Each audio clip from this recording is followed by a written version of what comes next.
Guys, welcome back to our YouTube channel. അപ്പോൾ ഇന്ന് നമ്മളൊരു വീക്കെൻഡ് വ്ളോഗ് ആയിട്ടാണ് വന്നേക്കുന്നത്. അവിടുന്ന് നമ്മൾ ചായ കുടിക്കാൻ പോയിട്ടുണ്ടായിരുന്നു. നമ്മുടെ വില്ലയുടെ തൊട്ടടുത്തുള്ള ഒരു ഷോപ്പിലാണ് ചായ കുടിക്കാൻ പോയിട്ടുണ്ടായിരുന്നത്.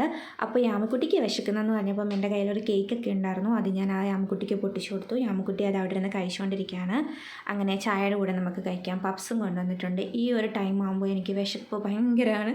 എനിക്ക് ചായയുടെ കൂടെ എന്തെങ്കിലും ഒന്ന് കഴിക്കാൻ വേണം. ചായ എന്ന് പറയുമ്പോൾ നമ്മുടെ ബ്ലാക്ക് ടീ ആണ് കേട്ടോ. അങ്ങനെ ബ്ലാക്ക് ടീയും പപ്സുമൊക്കെ കഴിച്ചു. മിൻ്റൊക്കെ ഇട്ട് നല്ല ചൂട് ബ്ലാക്ക് ടീ ആയിരുന്നു. പപ്സ് കഴിക്കുന്ന ഷോട്ട് എടുക്കാൻ വിട്ടുപോയിട്ടുണ്ടായിരുന്നു. ചായയൊക്കെ കുടിച്ചിട്ട് നേരെ നമ്മൾ ലുലുവിലേക്ക് പോയി. ലുലുവിനാണെങ്കിൽ ഒരു സിൽവർ റിങ് നേരത്തെ വാങ്ങിയിട്ടുണ്ടായിരുന്നു. അത് കുറച്ച് ലൂസാക്കാൻ കൊടുത്തിട്ടുണ്ടായിരുന്നു. അവിടുന്ന് അത് വാങ്ങി അവിടുന്ന് നേരെ നമ്മൾ മിക്സ് മാക്സിലേക്ക് പോയി. മിക്സ് മാക്സിലാണെങ്കിൽ ഫ്രണ്ടിൽ തന്നെ ലബൂബു ഉണ്ട്. യാമക്കുട്ടി ചെന്നപ്പോൾ തന്നെ ടോയ് സെക്ഷനിൽ പോയിട്ട് അതെന്താണെന്നൊക്കെ ചോദിക്കുക. ലബൂബു ആണോ എന്ന് അറിയാൻ വേണ്ടിയിട്ടാണ് ചോദിക്കുന്നത്. ലബൂബുവിനെ യാമക്കുട്ടിക്ക് നല്ല പേടിയാണ്, അതുകൊണ്ടാണ് ചോദിക്കുന്നത്. പിന്നെ യാമക്കുട്ടി പോയി കുറച്ച് ഡ്രസ്സൊക്കെ എടുത്തിട്ട് അവിടെ ഇരിക്കുന്ന ബൊമ്മക്കുട്ടിക്കൊക്കെ വെച്ച് നോക്കിക്കൊണ്ട് നിൽക്കുക ചേരുന്നുണ്ടോയെന്ന്. മിക്സ് മാക്സിൽ നിന്ന് നമ്മൾ നേരെ നെസ്റ്റോയിലേക്കാണ് പോയത്. വീക്കെൻഡ് ആയതുകൊണ്ട് നമ്മളിവിടെയുള്ള ഓൾമോസ്റ്റ് എല്ലാ മാളിലും വെറുതെ ഇങ്ങനെ കയറി ഇറങ്ങി നടക്കും. പിന്നെ നെസ്റ്റോയിൽ വിഷുവിൻ്റെ ഓഫീസിലെ ഫ്രണ്ട്സൊക്കെ ഉണ്ടാവും, അവരെയൊക്കെ നമ്മൾ മീറ്റ് ചെയ്യും. അവിടുന്ന് ഞാൻ യാമക്കുട്ടി ഒരു മിറർ സെൽഫിയൊക്കെ എടുത്തു. പിന്നെ ഇതിൽ കയറണമെന്ന് യാമക്കുട്ടിക്ക് ഭയങ്കര വഴക്കായിരുന്നു. അങ്ങനെ യാമക്കുട്ടി അതിൽ കയറ്റി. അപ്പോൾ നമ്മൾ കോയിനൊക്കെ ഇട്ട് അത് മൂവ് ആകാൻ തുടങ്ങിയപ്പോൾ ആൾക്ക് ചെറിയൊരു പേടിയൊക്കെ ഉണ്ടായിരുന്നു. പക്ഷേ പേടിയുണ്ടെങ്കിലും പുറത്ത് കാണിക്കാതെ അഡ്ജസ്റ്റ് ചെയ്തിരിക്കുകയാണ്. അപ്പോൾ നമ്മുടെ ടി വി കുറച്ച് നാളായിട്ട് കംപ്ലയിൻ്റ് ആയിരുന്നു.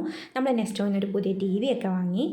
നെസ്റ്റോയിൽ നമ്മൾ പച്ചമുളക് എന്ന് പറയുന്ന റെസ്റ്റോറൻറ്റിൽ ഫുഡ് കഴിക്കാൻ പോയിട്ടുണ്ടായിരുന്നു. അവിടുന്ന് അപ്പം, ചിക്കൻ കറി, ബീഫ് കറി, പൊറോട്ടയൊക്കെ ആയിരുന്നു കഴിച്ചിട്ടുണ്ടായിരുന്നത്. അവിടുന്ന് നമുക്ക് അൺഎക്സ്പെക്റ്റഡ് ആയിട്ടൊരു ബർത്ത്ഡേ സെലിബ്രേഷൻ ഉണ്ടായിരുന്നു. നമ്മുടെ നെയ്ബറിൻ്റെ ബർത്ത്ഡേ സെലിബ്രേഷൻ ആയിരുന്നു.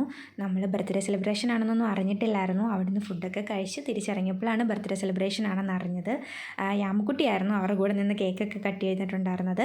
യാമക്കുട്ടിക്ക് പിന്നെ എവിടെ പോയാലും കേക്ക് കട്ട് ചെയ്യുന്നത് ഭയങ്കര ഇഷ്ടമാണ്. അവരുടെ ഫ്രണ്ടിൽ തന്നെ യാമക്കുട്ടി ഉണ്ടാവും. അവിടെ നമ്മൾ നെയിം മാളിൽ എവരിഡേ സെൻറ്ററിൽ പോയിട്ടുണ്ടായിരുന്നു. പിന്നെ എനിക്ക് ഭയങ്കര ഇഷ്ടമാണ് ഏത് മാളിൽ പോയാലും ഡ്രസ്സിൻ്റെ സെക്ഷൻ ഇങ്ങനെ എല്ലാം ഒന്ന് വാങ്ങിയില്ലെങ്കിലും നോക്കി നടക്കുന്നത്. അവിടെ നമ്മൾ ഈ കേക്ക് വാങ്ങിയിട്ടുണ്ടായിരുന്നു. ഏതൊക്കെയോ വീഡിയോയിൽ കണ്ടിട്ടുണ്ടോന്ന് ട്രൈ ആക്കി നോക്കാൻ വേണ്ടിയിട്ട് വാങ്ങിയത്. പക്ഷെ കുഴപ്പമില്ല, കൊള്ളായിരുന്നു. ഇതിന് ശേഷം നമ്മൾ നേരെ വീട്ടിലേക്ക് പോയി. അപ്പോൾ എല്ലാവർക്കും ബൈ.